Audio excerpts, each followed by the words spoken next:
President Donald Trump has officially kicked off his 2020 re-election campaign, and expectedly, he's doing what he always does whenever there's an election that he needs to win. He's ramping up the anti-immigrant rhetoric, and this time it's no different, because this is what he's trying to do now, presumably to mobilize and excite his base. He announced via Twitter, next week, ICE will begin the process of removing the millions of illegal aliens who have illicitly found their way into the United States. They will be removed as fast as they come in. Now just pause for a moment and think about the implications of this, because he's saying that they're going to remove millions, plural. So I'm assuming that he, at a minimum, is aiming to remove at least 2 million undocumented immigrants. Well, according to Pew Research, there's approximately 10.5 million undocumented immigrants currently in the United States. So what he's saying here is he wants to remove a fifth of our entire undocumented immigrant population. Let's just assume he actually does want to do this.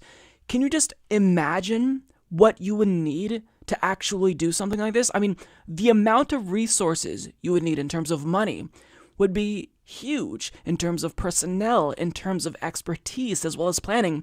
You would need to put so much into this that you would essentially not be able to focus on anything else.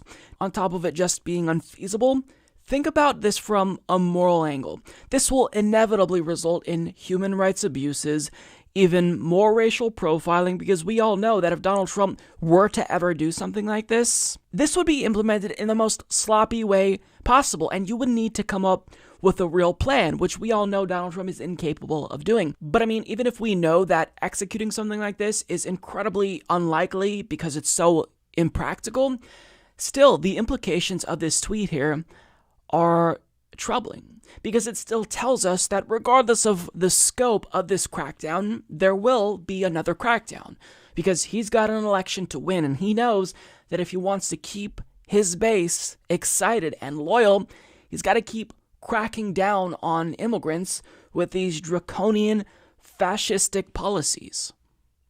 So even if there's another crackdown, this is still bad, even if it's not going to be on that scale, because what does a crackdown mean? It means that this will cause irreparable harm to vulnerable communities because they're seeking asylum oftentimes due to violence in their country caused by U.S. imperialism. And in case you haven't been paying attention, Donald Trump's administration confirmed that they have more than 13,000 children who are immigrants in U.S. custody, 6 of which have died in ICE custody, which journalist Ken Klippenstein learned were preventable deaths that occurred due to negligence. And because this is becoming such a big problem, well, what did ICE do? They just stopped updating the official death count. And now, as Jessica Corbett of Common Dreams reports, earlier last week, Trump administration officials revealed plans to detain migrant children at a former Japanese internment camp in Oklahoma because an influx of minors has overwhelmed shelters throughout the country.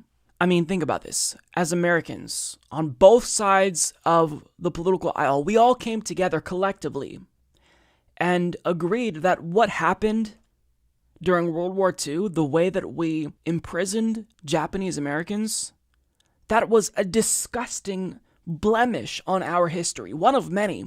But we agreed that that was bad. And now what we're doing is we're using those internment camps to lock up migrant children. It's like history keeps repeating itself and we can never learn from our mistakes. So this is absolutely outrageous, and everyone who has a moral compass should be outraged by this. And in fact, Alexandria Ocasio-Cortez was outraged by this. And the way that she described this was, these are basically like concentration camps.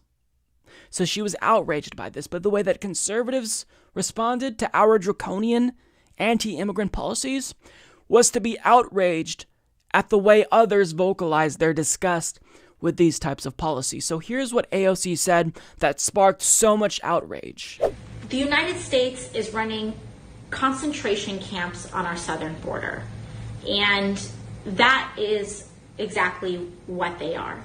They are concentration camps. And if that doesn't bother you,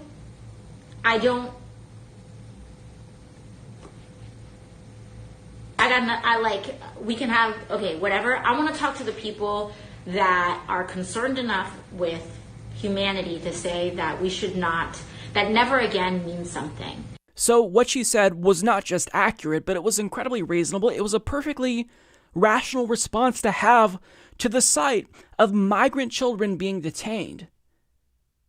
I mean, we purport to be the freest country in the world, and we are locking migrant children in cages. There are 13,000 children who are detained currently in ICE custody in harsh conditions, according to some reports. And when people vocalize outrage, well, some individuals, Liz Cheney, for example, are outraged at the outrage. So Liz Cheney tweeted, "Please, AOC, do us all a favor and spend just a few minutes learning some actual history. 6 million Jews were exterminated in the Holocaust. You demean their memory and disgrace yourself with comments like this."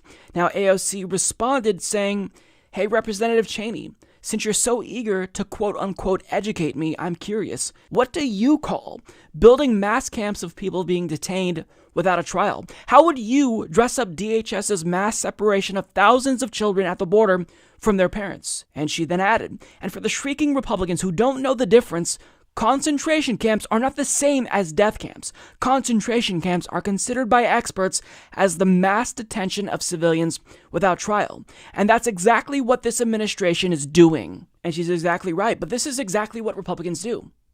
They don't get outraged ever at the source of immorality. They get outraged at the way people describe the injustice. They get outraged and police the language of people who are reacting to what is happening.